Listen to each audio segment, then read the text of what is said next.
नमस्कार दोस्तों आज हम लोग पढ़ेंगे किसी कुंडली में प्रेरित धारा और प्रेरित आवेश के बारे में। इसके लिए सबसे पहले हम लोग मान लेते हैं, माना एन फेरो वाली एक कुंडली है जिसमें dt समय में फ्लक्स में परिवर्तन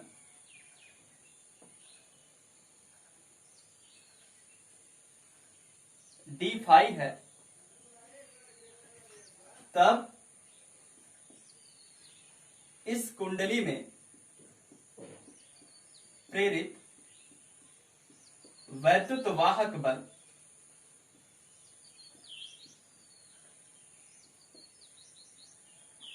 E बराबर माइनस एन डी फाई बटा डी टी। ये फार्मूला हमको पहले से ही पता है कि किसी कुंडली में प्रेरित वैद्युत वाहक बल जो होता है वो E बराबर माइनस एन डी फाई बटा डी टी होता है। अब सबसे पहले हम वैद्युत वाहक बल की सहायता से कुंडली में प्रेरित धारा का मान ज्ञात कर लेते हैं। जैसा कि हम जानते हैं कि यदि कुंडली एक बंद परिपथ हो तो कुंडली में प्रेरित वैद्युत वाहक बल के कारण प्रेरित धारा बहने लगती है। तो हम लिखेंगे कि यदि कुंडली एक बंद परिपथ हो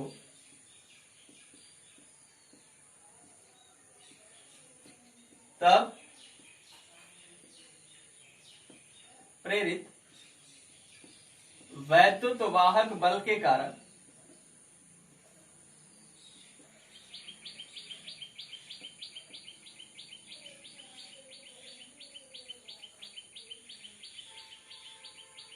कुंडली में प्रेरित धारा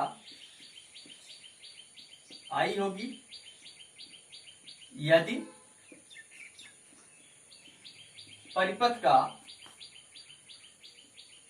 कुल प्रतिरोध कैपिटल आर हो, तब कुंडली में प्रेरित धारा।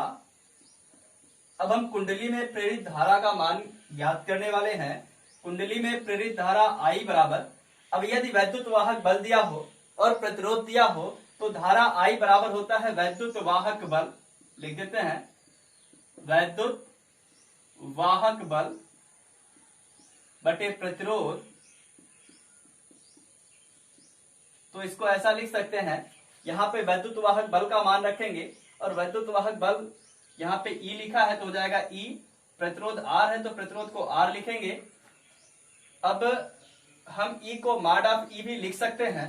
तो इस प्रकार से I बराबर E का मान रखेंगे माइनस एन डी फाई बटा डी टी। ये E का मान है, मॉड में है तो मॉड में लिखेंगे, बटे R दिया है तो नीचे बटे R लिख देंगे। अब I बराबर, अब चूंकि ये मॉड में है और अगर कोई संख्या मॉड में हो और वह माइनस में हो तो जब मॉड से बाहर आएगी संख्या तो वो धनात्मक हो जाएगी। तो I बराबर n बटा R और डी फाई बटा डी टी इस तरीके से हो जाएगा। तो ये किसी परिपथ में प्रेरित धारा का मान है। तो इस प्रकार से जो हमको प्रेरित धारा प्राप्त हुआ वो I बराबर NR बटे डी फाई बटा डी टी है। अब इस फार्मूले की सहायता से हम परिपथ में प्रेरित आवेश की गणना कर सकते हैं। हमें कुंडली में प्रेरित धारा का मान प्राप्त हुआ है I बराबर N बटा R इंटू डी फाई बटा डी टी। यहां से हम डी टी का पक्षांतर करेंगे तो ये हो जाएगा I डी टी बराबर, ये डी टी का पक्षांतर हुआ, भाग तक जाके गुणा हो गया, बाकी चीजें जैसे है वैसे ही रहेगी। N बटे R है तो N बटे R लिखेंगे, डी फाई है तो इसको डी फाई लिखा जाएगा। अब हम जानते हैं कि I इंटू डी टी बराबर डी क्यू क्यों होगा, क्योंकि धारा गुणे समय बराबर आवेश के होता है। तो इस प्रकार से I गुणे डी टी बराबर डी क्यू हो जाएगा, उसको डी क्यू लिखेंगे। बराबर एन बटा आर इंटू डी फाई है तो इसको डी फाई लिखा जाएगा। अब लिखेंगे कुंडली के फ्लक्स में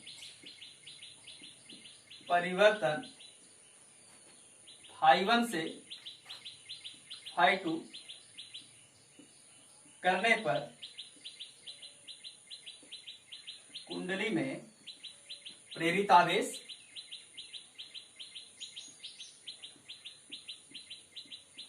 अगर कुंडली के फ्लक्स में परिवर्तन फाई 1 से फाई 2 किया जाए तब जो कुंडली में प्रेरित आवेश होगा वो इस प्रकार से होगा, dq है तो इसको लिखा जाएगा समाकलन dq बराबर n बटा r डी फाई है तो इसको डी फाई लिखेंगे और इसका भी समाकलन करेंगे। और चूंकि परिवर्तन फाई 1 से फाई 2 हो रहा है तो इसकी सीमा रखी जाएगी फाई 1 से फाई 2। अब समाकलन करेंगे तो समाकलन dq का q होता है तो q हो जाएगा n बटा r और डी फाई का समाकलन करेंगे तो फाई आएगा। इसकी सीमा दी गई है फाई 1 से लेके फाई 2 तक तो इसकी सीमा लिख दी जाएगी। आगे अब इसकी सीमा को रखेंगे तो q बराबर n बटा r सीमा रखेंगे फाई 2 माइनस फाई 1। अब चूंकि फाई 2 माइनस फाई 1 बराबर डेल्टा फाई होता है तो इसलिए जो q होगा ये हो जाएगा n बटा r और फाई 2 माइनस फाई 1 की जगह पे डेल्टा फाई लिख देना है। तो इस प्रकार से हमको किसी कुंडली में प्रेरित आवेश का मान प्राप्त हो गया है। तो आज हम लोगों ने किसी कुंडली में प्रेरित धारा और प्रेरित आवेश का मान प्राप्त किया। चलिए अब हम लोग इस चैप्टर का पहला न्यूमेरिकल सॉल्व करते हैं। पहला क्वेश्चन इस तरीके से दिया है कि 100 फेरों वाली एक कुंडली से बद्ध चुंबकीय फ्लक्स 0.1 सेकेंड में 0.5 वेबर से घटकर 0.3 वेबर रह जाता है।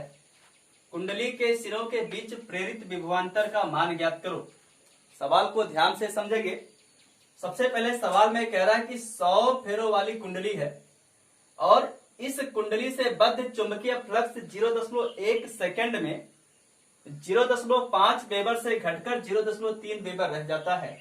मतलब हमको समय दिया है, समय में जो परिवर्तन है वो डेल्टा टी है तो डेल्टा टी का मान सबसे पहले लिखेंगे और ये दिया है 0.1 सेकेंड और इतने समय में जो फ्लक्स है वह 0.5 से घटकर 0.3 वेबर रह जाता है। तो सबसे पहले यहाँ पे फाई 1 लिखेंगे। फाई 1 का मान 0.5 वेबर है और जो फाई 2 है फाई 2 का मान 0.3 वेबर दिया गया है। तो फाई 1 और फाई 2 का मान हमको पता है। अब सबसे पहले हम लोग यहां से डेल्टा फाई ज्ञात करेंगे और हमको पता है कि डेल्टा फाई बराबर होता है फाई 2 माइनस फाई 1। तो डेल्टा फाई का जब मान ज्ञात किया जाएगा तो फाई 2 का मान है 0.3 वेबर माइनस फाई 1 और फाई 1 का मान है 0.5 वेबर।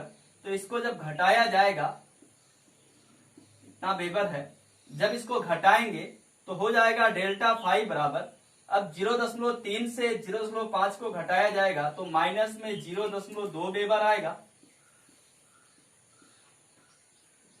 हमें डेल्टा टी और डेल्टा फाई का मान पता है और इसकी सहायता से हमें कुंडली के सिरों के बीच प्रेरित विभवांतर का मान ज्ञात करना है। तो इसके लिए हम लोग फार्मूला लगाएंगे। कुंडली के सिरों के बीच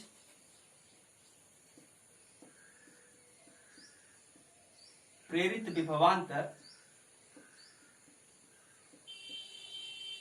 E बराबर माइनस डेल्टा फाई बटा डेल्टा टी। हमने पढ़ा है कि प्रेरित विभवांतर या प्रेरित वैद्युत वाहक बल E बराबर माइनस n डेल्टा फाई बटा डेल्टा टी। लेकिन यहाँ पे जो मैं फार्मूला लगा रहा हूं वो E बराबर माइनस डेल्टा फाई बटा डेल्टा टी लगा रहा हूं। इसका रीजन यह है कि सवाल में कह रहा है कि 100 फेरों वाली एक कुंडली से बद्ध चुंबकीय फ्लक्स, मतलब जो चुंबकीय फ्लक्स है वो 100 फेरों से बद्ध है। अगर यह एक फेरे से बद्ध होता तो यहाँ पे जो फार्मूला लगता वो E बराबर माइनस n डेल्टा फाई बटा डेल्टा टी लगता। लेकिन चूंकि सवाल में पहले ही कह रहा है कि जो चुंबकीय फ्लक्स है वह 100 फेरों से बद्ध है, इसलिए यहाँ पे जो फार्मूला लगेगा वह E बराबर माइनस डेल्टा फाई बटा डेल्टा टी, ये फार्मूला लगाया जाएगा। और इस बात को याद रखेंगे, यहीं पे लोग गलती करते हैं कि अगर यहाँ पे फेरों की संख्या दे दी गई है तो बिना सोचे समझे फेरों की संख्या को लिख दिया जाता है, लेकिन ऐसा करेंगे तो सवाल गलत हो जाएगा। क्योंकि सवाल में पहले ही कह रहा है कि जो चुंबकीय फ्लक्स है वो 100 फेरों से बद्ध है, अर्थात अब उसमें 100 से गुणा करने की जरूरत नहीं है। तो फार्मूला हो गया E बराबर माइनस डेल्टा फाई बटा डेल्टा टी, सबका मान रखेंगे तो जाएगा E बराबर माइनस डेल्टा फाई, और डेल्टा फाई का मान हमने निकाला है माइनस 0.2, तो लिखेंगे माइनस 0.2 बटे डेल्टा टी, और डेल्टा टी है जो दिया है वो 0.1 सेकेंड है, तो 0.1 सेकेंड हो जाएगा। तो E बराबर माइनस माइनस प्लस हो गया 0.2 बटा 0.1, दशमलव हट जाएगा तो 2 बटा 1 अर्थात 2 हो जाएगा, और इसका मात्रक वोल्ट होता है। यही अपना आंसर हो जाएगा। और यदि फ्लक्स कुंडली के एक फेरे से बद्ध होता तो कुंडली के सिरों के बीच प्रेरित विभवांतर जो था इसका 100 गुना हो जाता, अर्थात 200 वोल्ट हो जाता। तो इसी टाइप का हमने 2 क्वेश्चन दिया है, आप इसे लगाने का प्रयास करिएगा और इसका आंसर हमें कमेंट बॉक्स में अवश्य बताइएगा। अगर आपको मेरा वीडियो पसंद आया हो तो मेरे वीडियो को लाइक करिए, और अगर अभी तक आपने मेरे चैनल को सब्सक्राइब नहीं किया है तो मेरे चैनल को सब्सक्राइब करिए। वीडियो को अंत तक देखने के लिए आपका बहुत बहुत धन्यवाद।